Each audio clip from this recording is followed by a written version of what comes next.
Good morning, Matt. What do you mean I can't say good morning?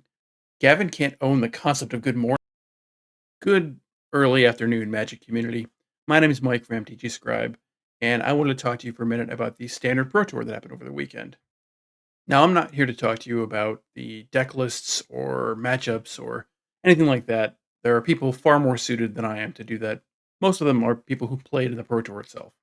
Now, I want to talk to you about standings and how some of your favorite players did and what it means for them going forward into the next Pro Tour, which is going to be Modern Horizons 3, and eventually into Worlds. So, we're going to take a look at the top eight.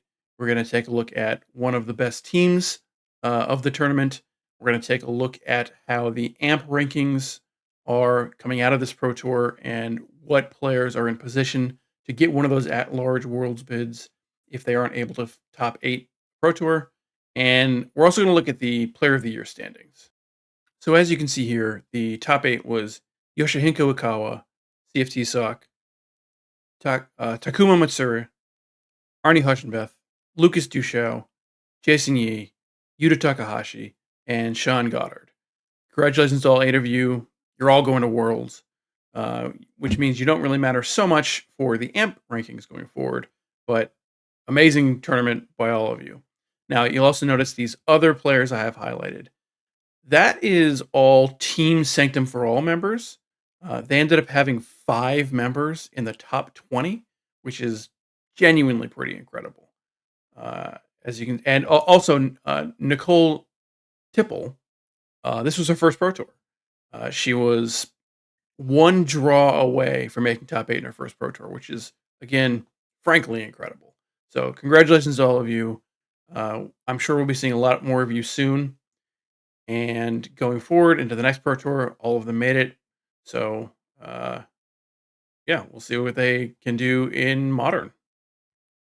Now let's take a look at the AMP or Adjusted Match Point rankings.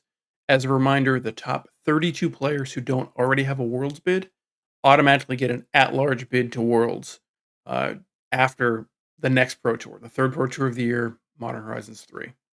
And last year's total, the 32nd place person ended up with 42 points. And as you can see from this sheet, a number of players have already reached that threshold. So if that holds this year, like it did last year, then as many as 12 players could already be locked into Worlds, regardless of how they do in the next tournament. And as always, this sheet will be linked in the description of this video. And you can go ahead and look here. The 12 players that are not exactly locked in, things could happen, but are in really good position to make that Worlds bid. You can also see this next group of people who are about 2 points off of what it would have taken last year to make an at-large Worlds bid. One of them, Jim Davis, actually did that last year. Jim ended up finishing with 58 AMP last year and ended up in 13th place overall amongst the people who didn't already have a Worlds bid. So he's been here before. Almost in exact same position he was last year, as a matter of fact. If we go down to the bottom, the people that are on the bubble, Jai Wu, Kenta Haran, Yurin Yang, Kevin Anstey, I am sure I'm pronouncing that wrong, and David Olson are all on that bubble. Currently, they're in. If things ended today, they'd be in at Worlds, but they probably have to do at least a little bit of work because hot on their heels are a number of players who are qualified for Modern Horizons 3. And as a reminder for how AMP works, adjusted match points, your first 9 points in a Pro Tour, you get 3 for a win, 1 for a draw, 0 for a loss in a match, don't count towards your AMP. So these players need to get at least 3 wins and 1 draw to score any AMP at all to catch up to any of the players above them. But these 4 players are, in fact, all qualified for Modern Horizons. Oh, I'm sorry. Actually, that's not true. This player doesn't look like they're qualified, at least not through AMP. One of the limitations of this sheet is that I'm only tracking their qualifications through AMP if they have won a PTQ at some point or have qualified another way. I don't actually have that saved on this sheet. I only track if they're qualified through AMP, and it looks like the player in 33rd at the moment is not qualified, at least not through AMP. So these three players, again, hot on their heels, only 1 point off of David Olson. Stefan is as many as 2 points off. So that's just 4 match wins at the next PT, and they would overtake David Olson for that 30-second slot. There are a few pretty notable names on here. Christian Calcano, obviously, won a Pro Tour last year, or didn't win, came in second to Jake Beardsley. So there are a few big names. And again, it doesn't look like Christian is qualified via AMP. He may have other qualifications. Um, the point is, David shouldn't feel confident or secure in his position at this point. Got to do some work. David is, of course, qualified for Modern Horizons 3. He finished the previous Pro Tour with more than enough AMP to get there. So it's going to take some doing, but he could be unseated. We'll see how it goes once we get to Modern Horizons 3. Now let's look at the Player of the Year race. This is a little bit more complicated than the AMP, so I'm not going to fully explain how the scoring is done here. But the simple version is you need a top 8 finish in order to score points just for your finish at a Pro Tour. You also get points, a certain number of points based on how many points you scored within the Pro Tour. So your Player of the Year points up through 26 Pro Tour points is only 1. You have to get above 26 Pro Tour points where you start really earning Player of the Year points. But currently, Adam Edelson is our number 1 player in the Player of the Year rankings with 47 points. Very close behind Alex Fredrickson, then Sam Pardee, Yoshiko Akawa, who just won the last Pro Tour, is currently in 4th. Yuta Takahashi, obviously a legend, with 43. Jason Yee, who just competed in its 2nd ever Pro Tour and top 8'd it, and came within 1 win of top 8'ing its first Pro Tour, is in 6th. Sean Goddard, tied for 6th.